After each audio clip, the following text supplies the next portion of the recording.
policier a kozongisa ba mambo yense sima ba mambo pe ba indite akoboya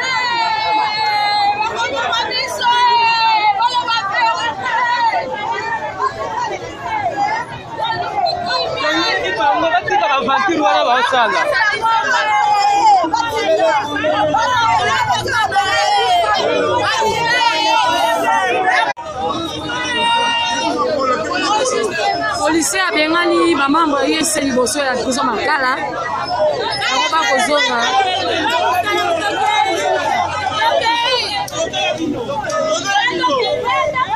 C'est ça, donc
les restes dispensement. Vous trouvez ça normal ça? Voilà le dispensement. Madame, allez-y. Hey papa, sorry, I'm sorry. c'est ça. J'ai beaucoup de respect à mon peuple tel que tu me vois là. Et je suis un grand intellectuel, s'il te plaît. Oui. Les regroupements, tout ça c'est un problème. Nous sommes dans une période que tout le monde n'ignore pas.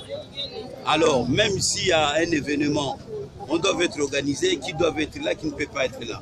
En tenant compte de la situation que nous avons dans ces pays. Même là-bas à l'intérieur, on est en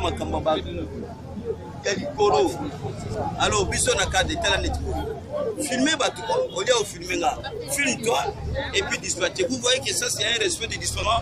Non. Est-ce que je le connais? Je ne le connais pas. Alors, battez là. Ok, na cercueil yo moko keba. Keba maman. Allez, comme ça na Robert Minogan. Ton revue fait trop. Allez, on va appliquer maintenant les visites de force. Nous allons appliquer la force maintenant. Kala wisa tomboki obeta gaza.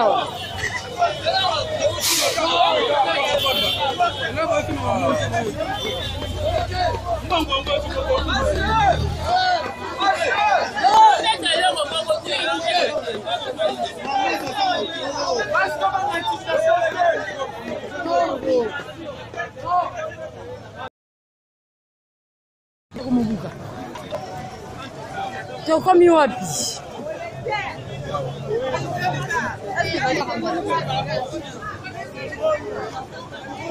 Kotela ba maman ba koteka kokimisa biloko na bango po policier ne peut s'attaquer même na bango.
Olivier,